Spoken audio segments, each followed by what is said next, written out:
CBN e a Tecnologia, com Gilberto Sudré.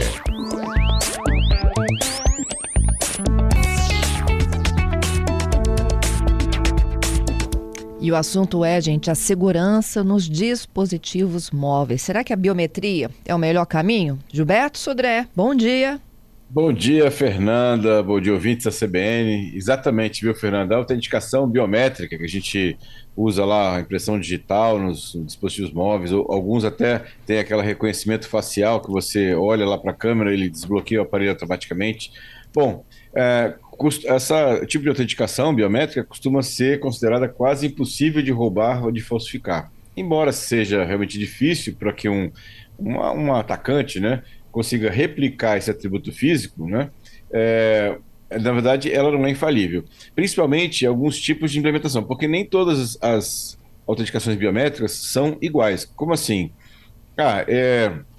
Tem dois celulares que têm autenticação biométrica, eu consigo desbloquear o aparelho via, por exemplo, reconhecimento facial. Um de uma marca A, outro da marca B. Na verdade, isso é feito por algoritmos que provavelmente são diferentes entre esses dois celulares. Então, alguns celulares têm uma autenticação biométrica mais efetiva e mais precisa do que outros celulares para isso. Então, é importante que a gente observe, por exemplo, nesse caso de autenticação biométrica via reconhecimento facial, alguns celulares eu consigo desbloquear com uma foto da pessoa. Jura?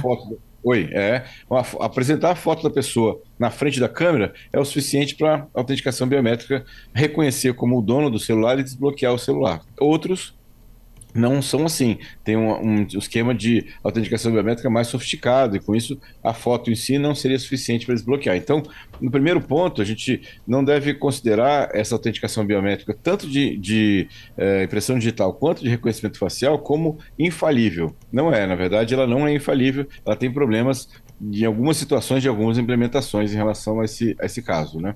Outro problema é que, dependendo do tipo de reconhecimento que você faz, o aparelho ou o algoritmo pode não reconhecer. Por exemplo, você está com um dedo suado ou a mão suada, vai colocar lá no sensor de reconhecimento facial, ou reconhecimento de impressão digital, não vai reconhecer. Ou, por exemplo, você está de óculos muitas vezes, ou está com chapéu, e o algoritmo pode também não reconhecer o seu rosto como uma questão. Então, esse é um outro problema que a biometria também pode enfrentar. E tem um problema que eu acho que talvez seja um dos mais graves, né? É que uma senha roubada ou vazada, por exemplo, que você usou lá num portal, numa rede social, por exemplo, e vazou a senha, você pode ir lá e mudar, né? Você pode ir lá e mudar e cadastrar uma outra senha diferente daquela que foi vazada. Na impressão digital ou no reconhecimento facial, isso não é mais verdade, né? Você não pode trocar o rosto ou trocar a impressão digital. Então, uma vez roubadas, as impressões digitais não podem ser alteradas, né? E aí eu tenho um problema que essa impressão digital ou esse reconhecimento facial, ou mesmo de retina, poderia ser utilizado em outras situações de autenticação. Como é que eu aumento a segurança dessa questão? Usando várias formas de autenticação. Provavelmente, se eu quero melhorar bastante minha segurança nessa questão de autenticação, eu usar múltipla autenticação, ou seja, usar, por exemplo, a impressão digital, mas também uma senha ou um PIN, né, que é aquele número sequencial que você coloca, o número de uma sequência de números que você coloca lá, ou uma autenticação de 2 fatores em relação a isso. Então, quando eu tenho uma questão muito sensível, só a biometria talvez não seja suficiente para poder proteger aquilo que você quer deixar longe das vistas, né, de outras pessoas. Uhum. Sabe uma coisa que dificulta o reconhecimento facial também? É a máscara, né? Ah, sim, com certeza. Alguns algoritmos, inclusive, já foram atualizados para reconhecer, inclusive, o formato do rosto através da máscara, né? Não são todos, na verdade, são poucos que conseguem fazer isso. Mas alguns aparelhos de celular já conseguem fazer isso com a máscara também, né? Mas são poucos. Uhum. Mas mesmo assim, com todos esses problemas que a gente identificou, ele é mais seguro do que senha? Então, depende da senha que você escolhe. Se você escolher uma senha alfanumérica com letras, números e caracteres, eu consideraria a senha mais segura do que isso. Principalmente porque você vai ter a senha, né, diferente em cada um dos usos que você tem, né? Eu, pessoalmente, eu não gosto, assim, é uma questão pessoal, eu não gosto da biometria, não uso biometria em nenhum tipo de dispositivo meu.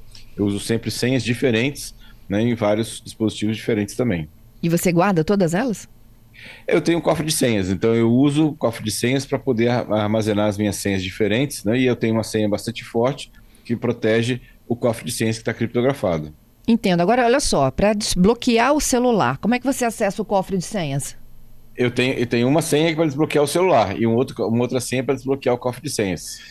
São duas senhas que eu guardo na cabeça. Entendi. Não, olha só, porque para iniciar o funcionamento do tablet, do celular, enfim, né? Isso. Você precisa de uma senha que não está dentro do cofre de senhas, não é isso? Exatamente, exatamente. Essa senha eu tenho que lembrar. E a senha do cofre de senhas também. São as duas senhas que eu preciso lembrar. Fora disso, tudo mais está guardado lá no cofre de senhas. Uhum.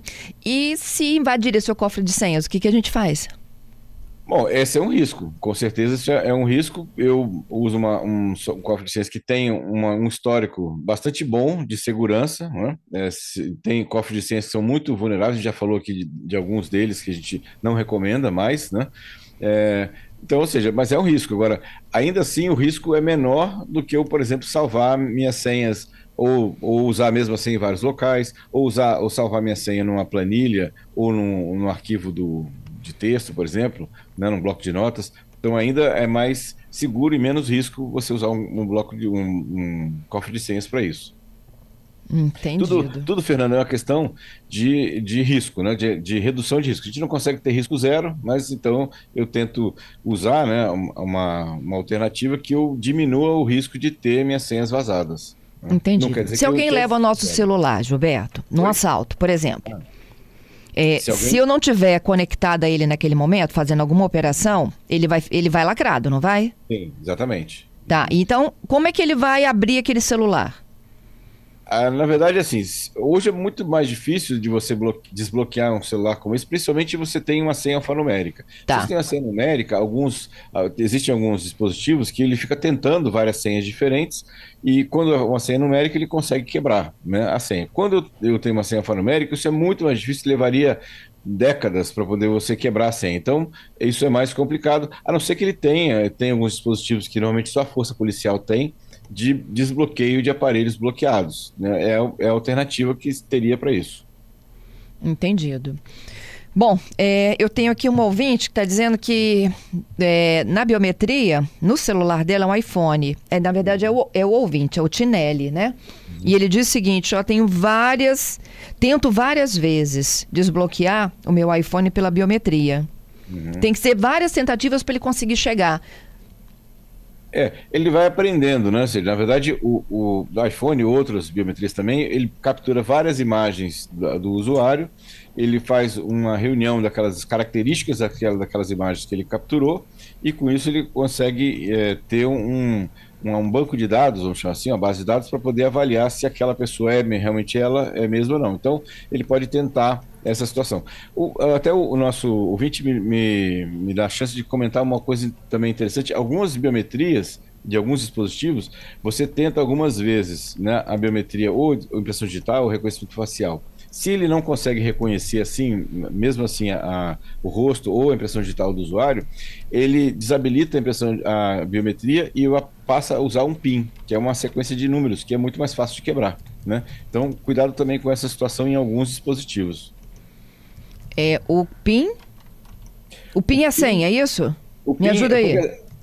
Existe a senha, que é uma palavra-chave alfanumérica, com letras, números e símbolos. Existe o PIN. O PIN é uma sequência de números apenas. Então, é um número de, por exemplo, 6 dígitos, por exemplo. Fica muito mais fácil de quebrar, né? Você tem uma quantidade menor de variáveis, né? Nesse caso, o PIN, né? A senha não. A senha você tem letras, maiúsculas, minúsculas, números e símbolos. Então, tem um universo de senhas possíveis muito maior. Então, mais difícil de quebrar. Todo mundo tem uma estratégia para senha aqui. Olha o Edson, hein?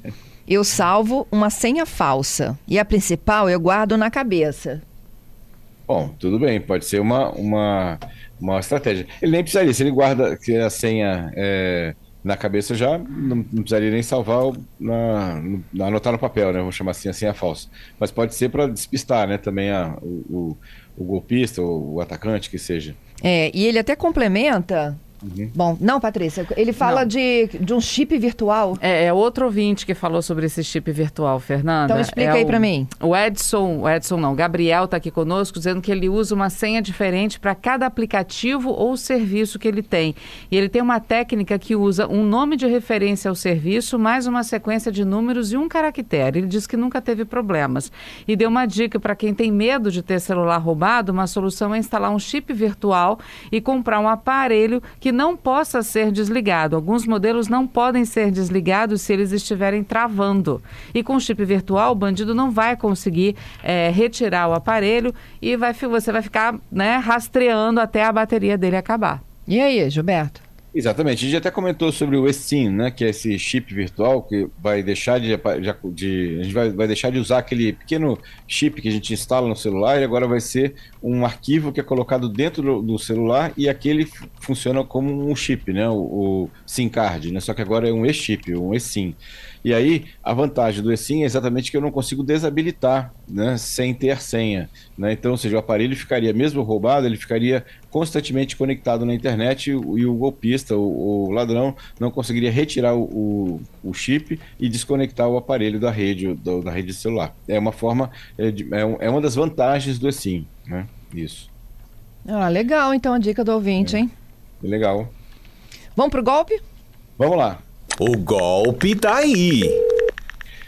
Muito bem, Fernando. O golpe que a gente vai falar essa semana é chamado golpe do presente aniversário. Como é que ele funciona e como é que a gente tem que ficar atento para se proteger em relação a isso?